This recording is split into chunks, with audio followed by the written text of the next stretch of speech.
What's up is Way Up with Angela Yee, and this is very exciting for me. We have producer and director Kenny Leon here. Hey. Of Home, but also many other projects as well, Tony Award winning and nominated. And then we also have Tory Kittles, who is Cephas. He plays the character Cephas, but also an actor, many other accolades as well from Home. But thank you guys for joining me today. Thank you for having us. Man, when I tell you, I went to go see the play with my friend Kim Osario, and she and I both, we love going to Broadway plays together. And so when we first sat down at the Roundabout Theater to see this play, we didn't know what to expect because I'd never read the play before. And so I like to go in sometimes and not really, read about it or know about it until I sit down. And when I tell you, we were absolutely blown away because in the beginning, we were trying to figure out, where is this going? But as everything started to catch up, I really feel like I need to go see it a second time now that I know what's going to happen at the end to catch maybe some things I might have missed. But this is a revival. So let's talk about that for a second. What drew you to this play for Kenny, for the director? Well, number one, thank you for being there. It means a lot for you to show up in that space. And but Sam R. Williams, the writer, I'm getting ready to do two shows for Broadway in the next few months coming up. Othello and Our Town. Right? Yeah, Thornton Wilder, one of America's, greatest, wrote Our Town, and then, there's Shakespeare, who wrote Othello. But Sam R. Williams is every bit as talented as Shakespeare and Wilder. His poetry, his development of character, his style. He can put multiple styles in one sentence. He engages the imagination. That there's a cornfield and a tobacco field, but basically no walls, no furniture, no props, and you have three wonderful actors who play 40 different characters, anchored by this guy. That's why you do it. You do it because Sam R. Williams, and unfortunately he passed away 3 weeks ago, and he didn't see the production, but we talked about it, and so we do this play in his honor. So the reason you do plays 40 years after they've been written is to introduce it to a new generation. So I love sitting in that theater, and you have 30-year-olds coming in there, and 20-year-olds, and then 80 years, and all of us sitting in there, and then and the black folks come up in there, and they just say, I didn't know we had anything like this. Yeah. We got it all. We can do. We're not a monolithic group. Not at all. A lot. Yeah.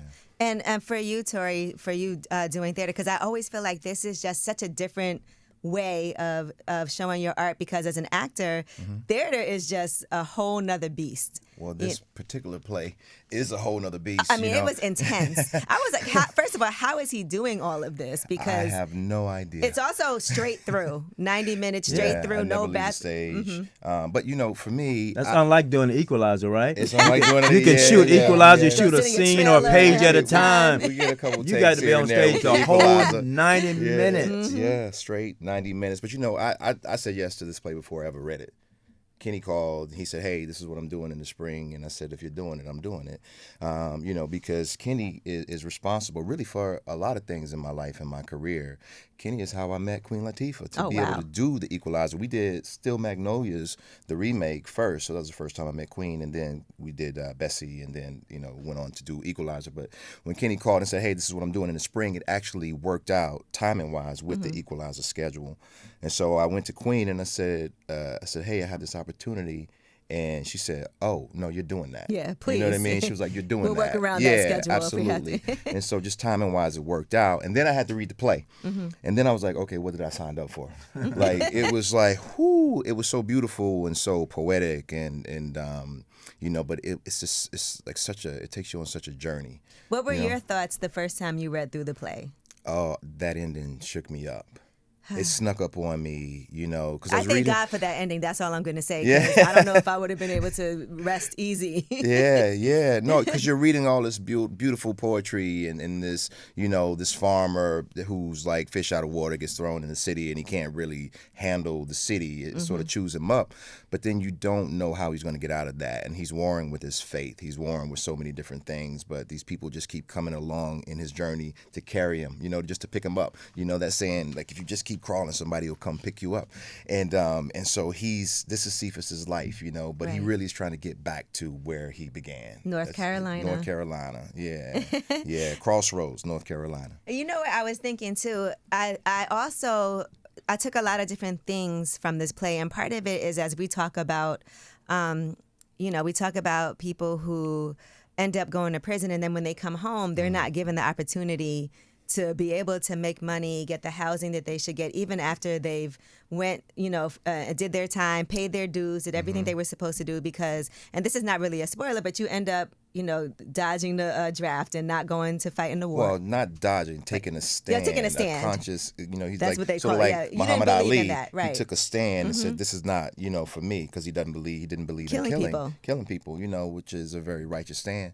And yeah, he loses everything. But because of that, but that's not a reason why you should come home and not be able to have a job. No. And that's something that, have been going on that we have discussions about today. Yeah. When you think about people who have paid their debt to society, and a debt that I don't even feel like should have been paid, right? Yeah. But, I mean, there's so many parallels. You can get into the whole marijuana discussion. Exactly. Where, it's corporatized and it's big business now. Now it's and illegal. You have people the same people who are spent against years it in prison are for investing in it. dime bags here and there. You know what I mean? So, but that's, so he's getting punished for standing up for his principles. But principles are only principles if you stand up for them when it's inconvenient. And he learns that, there's a cost that comes with standing up for things that you believe in. Right. It doesn't always work out the way you want it to. But if you stay the course and you keep the faith, you keep the hope, sometimes it will work out for you. And that's what Cephas learns in the end. Mm-hmm. And for Kenny, do you get emotional like when you watch the play? Because I know you end up having to see it a whole lot. You see the rehearsal. I get emotional. No, Yeah. I get mad. That's like from day one, I say, hey, this play's got to be like 89 minutes.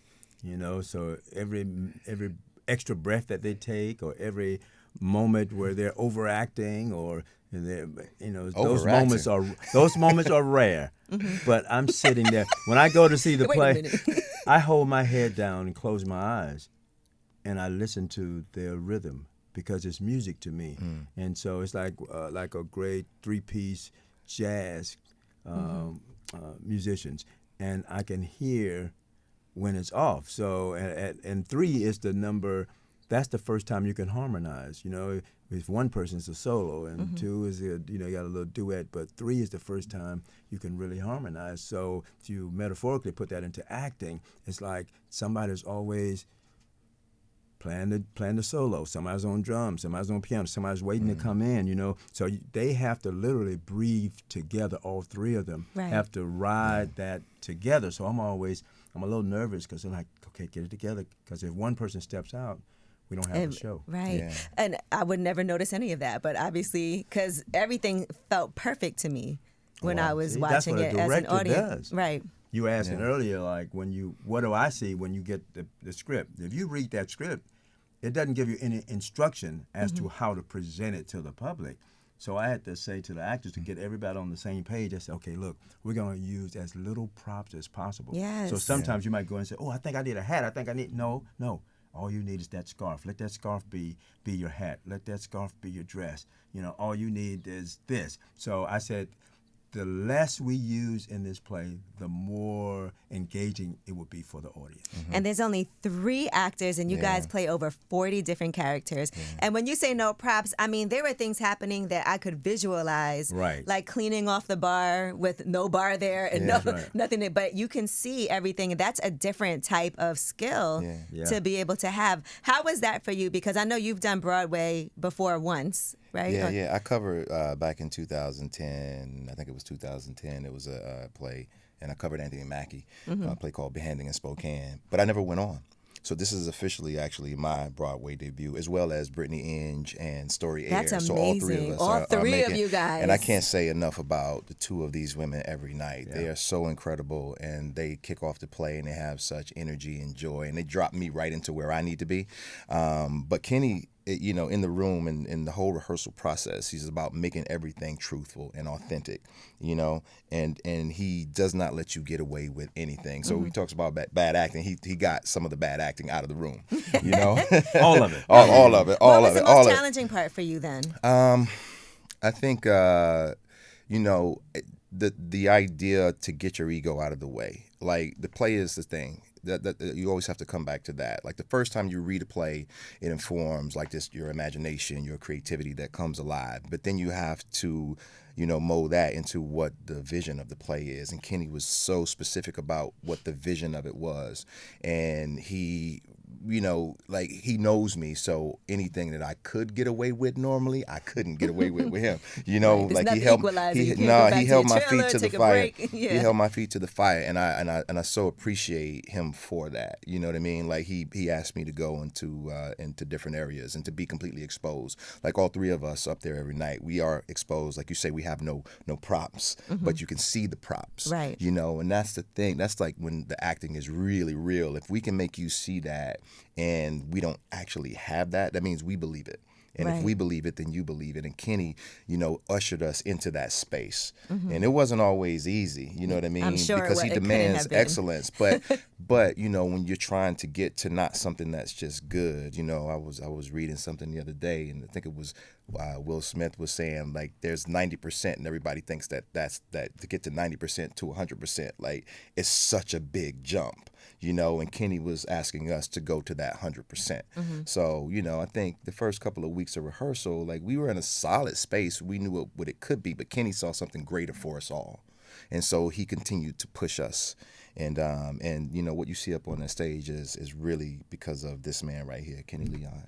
Yeah, we definitely got into the world. It's kind of like when I do read Shakespeare, it takes an adjustment period to feel like the language, but then when it starts flowing, you're really in there. You know what I'm saying? Like, you really feel the rhythm of everything. And you also did A Raisin in the Sun. I did. As well, twice, right? Twice. Yeah. And that's my first Broadway show, and then 10 years later, I did another production. Sheesh. With Denzel Washington. That is so it was great. Yeah, that's amazing to have all it. Like, when I tell you the accolades that you have, you also did start your own theater company? Yeah, I ran the Alliance Theater in Atlanta, then I started a company called True Colors Theater Company, and then I've done shows like Steel Magnolias. I've worked with Ava DuVernay on the Colin Kaepernick thing. I've done Gossip Girls. The whole gamut. So I did all of that, but I'm most proud of this year will mark 17 Broadway shows. Wow. That's not to say I'm just patting myself on the back. That means that there should be more room for black women and black men to direct on Broadway. So they still have a ways to go so that everybody's stories are on those stages. I do see more diversity when it is, but that's still not enough. It's definitely not We're enough. still 12% of the population. We should be 12% of the work. Yeah, listen, every time something comes out, I try to make sure. That's why this was really important and special to me. And even taking my friends, a lot of them, I've taken them to their first ever Broadway play. Wow. So I went to go see For Color Girls, and I felt like that didn't have a long enough run because it is hard to market. I don't know what it is. No, it's hard, especially you opening a play at this time of year, like right before the Tony Awards coming up, which I'm nominated for Best Director for Pearly Victorious. Congratulations. I don't know if you saw that play, but it was Leslie Odoms Jr. and Cara Young. They were amazing. Yeah. So, but anyway, and the fact that all of them came to see him and home. Yeah. So I was inspired. That's always great. I was inspired by. I saw what they were doing in Pearly, and I texted Leslie, and I was like, "Oh, you're gonna make me do a play," you know what I mean? And then Kenny called with a play. It's like it's sort of like we feed off of each other, you know. Corey Hawkins, who came the other he night. was in Top Dog Underdog for me. It was amazing. The other night in support in Top Dog. Yeah, so it's like we got to uplift each other, and that's like, like I get energy from like seeing other great artists perform and do things that are inspiring and educating and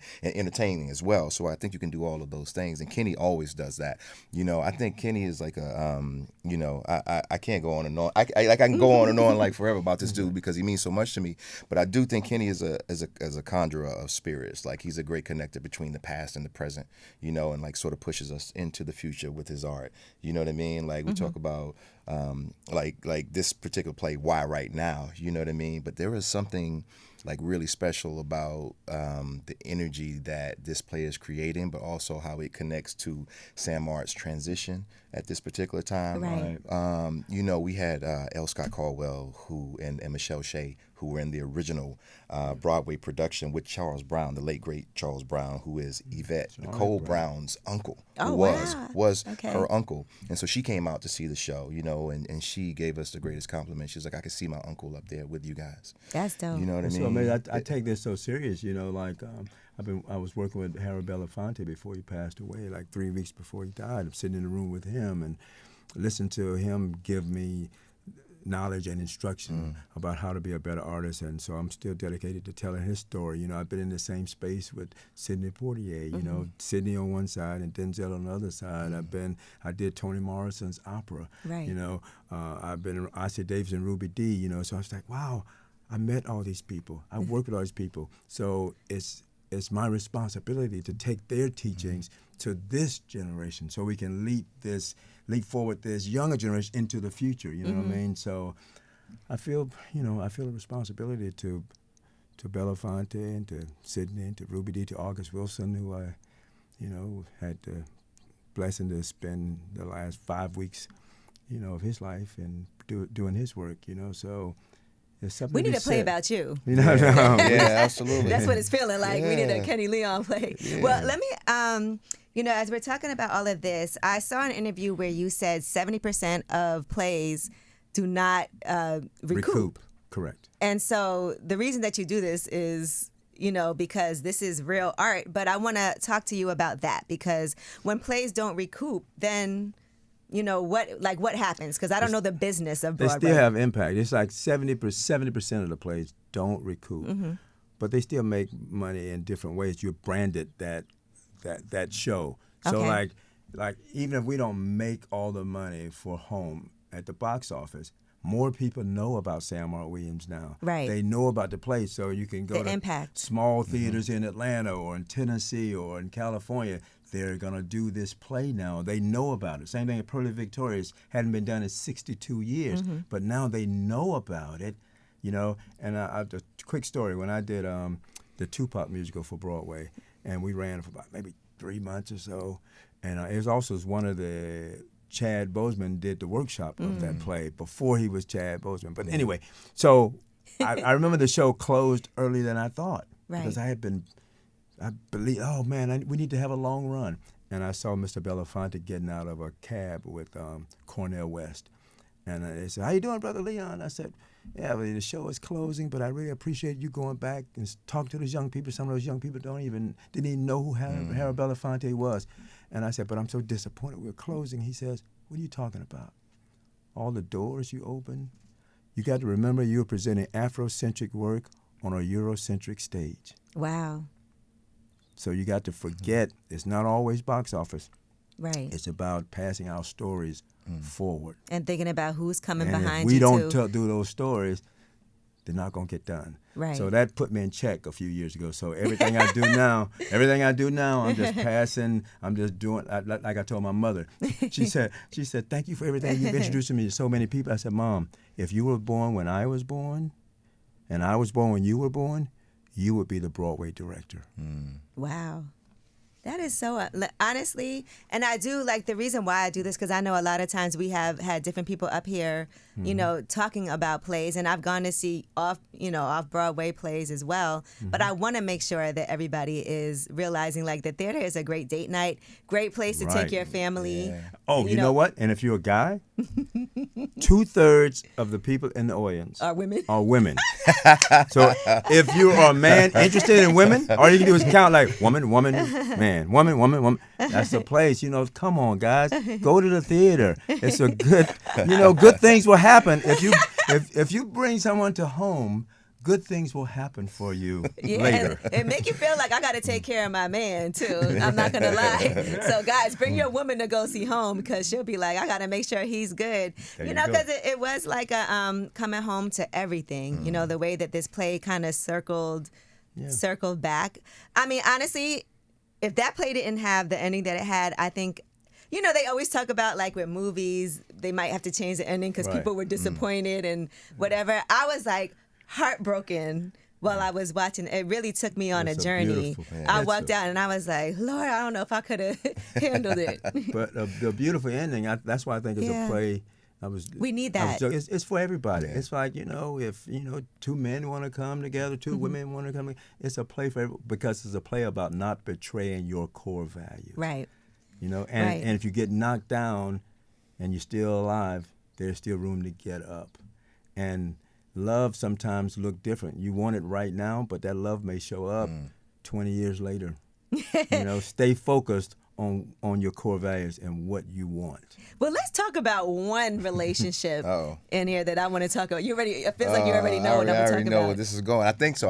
But okay, he was shacking up with a woman. What's that? And Cephas was shacking up. Cephas was shacking with Myrna. Yeah, and she was there for the money, because you was making good money for a period of time, and as soon as the money left, she was out the door. Yeah. Sometimes things look good and they can be distracting. Right. But the purpose of her, though, because it did, what would you say was her purpose in Cephas's life at that time? Because I always look at things when I'm watching it happen, there's got to be a deeper meaning to this, too. Yeah, there's always a deeper meaning. Like every experience, if you really, take the time to look at it and dissect it and reflect on it, he needed that. He needed to see what it was like to experience that. You know what I mean? Because he gets sort of, this dream is proposed to him, hey, go to the promised land. You go to the promised land. New York City, baby. Right. You got these beautiful women. You got these drugs. You got all of these different things, these choices, these options, But then they become this overwhelming thing that he's not suited for. To get back to your core values, and his core values, they come in the form of his first true love. Right. But I think sometimes you have to experience those heartaches to understand what the truth of that real love is, and to really be able to appreciate it. Sometimes you got to get knocked down to really understand, oh, no, that's not for me. This is the thing that's for me. And I know that now better than I would have if I wouldn't have had that experience. The human part of that is that sometimes we look in the wrong places to become whole. Yeah. We're just trying to be whole, and we think we need this. I want to be whole. Yeah. And then later on, you discover that was the wrong places to look to be whole. So let me return to home. Let me return to those core values, and maybe I can find that wholeness. Yeah, right. It's like the paradox of choice, right? We have all these different choices now, but sometimes the simplest thing is the thing that's right for you. Right. But you don't necessarily know that if you don't make bad choices. They always say the grass is greener on the other side, and you think you want something, and then it's not the right thing. And honestly, be careful what you wish for. Yeah. What choices did he have? Right. He took his. That story made a good man seem like he was crazy. Because of what the world said about him. It's no, he was a good man. He tried to do good things. Circumstances. They're painting him now he's a homeless guy. Now he's a lazy guy. Now he's a stupid guy. Now he wasn't any of that. Right. He was just a guy that got lost. Yeah, and that is something that also makes you think you don't know people's backstory. You might be walking past somebody on the street and being like, oh, this lazy person, just out here begging for money, but you don't know the backstory of how they got to where they got to, that sometimes is completely out of their control. Taking a stand, having your core values can put you in a situation where you lose everything. Yeah. And then people judge you based off of that, not knowing how you got to, and any of us could end up there. Yeah, absolutely. That's the thing as well. Anybody could end up in that situation. And you did such a good job. I felt like you stunk. You know what I'm saying? I was in the audience. He looks like he stinks. There you go. It worked. I told you. You did a great job. Right. You did. What's that speech he said about smell? We talked about smells. Yes. We talked about smell. And he literally said in the rehearsal room, if y'all do this right, they will be able to smell you. I was like, he stinks. I could tell. How is anybody going near him? I know he is funky. Yeah. But I just want to encourage everybody to go see Home. Now, how long is this going to be in theater? Because I know it is a limited. Yeah, we run until July 21st. Trying to get it in before this fella has to go back to Equalizer. Oh, man. So, July 21st, every day except Monday. Some Tuesdays maybe, but mostly every Wednesday through Sunday, sometimes 2 shows every day. I don't know who could play this role now. Me either. After seeing you. That's a great compliment. No, honestly, I can't even imagine what that would be like. But congratulations on that. Just for the record, he does not smell in person, but the acting was so phenomenal that you could actually see that. And congratulations to you. It is an honor, to have both of you here, but congratulations. I hope you win Thank you for the support. Oh, thank you for the that. Tony as well. Yes. Yeah. Sunday should be interesting, but thank you for all the community work that you do, and just just letting people know, open our eyes, giving them better options in terms of what to do when they get out in the world. So I appreciate what you do. Oh, well, thank you so much. Yeah, thank and you. oh, you know what? I also wanted to ask you about these live action plays that have been happening on TV, right? Because I feel like that's also like been a new opening for like people. Pearly, like Pearly on PBS, Yeah. which was great because so many Yeah, people came get out to of see great it. performances. We did that, and I love that because I did The Wiz live and I directed Hairspray live. So I Right. did and people don't know, the same guy did The Wiz live, did Hairspray live. They don't figure out that was a black guy that did Hairspray live. But I learned a lot when those things first came out, and now we did great performances of Pearly Victorious and Hamlet, which I directed in Central Park. So you can see both of those on PBS this summer. All right. Well, thank y'all so much. I really appreciate it. Yeah, thank you. Thank Make you sure for y'all having check us. out home. You have a limited amount of time because unfortunately Tory got to go back to his other job. That's actually an announcement right there. Everybody has been speculating on whether I was coming back or not to season 5 of The Equalizer. So I'll let you know right now that I'll be back next season. I'll be back. All right, good. All right. Well, thank you. It's Way Up.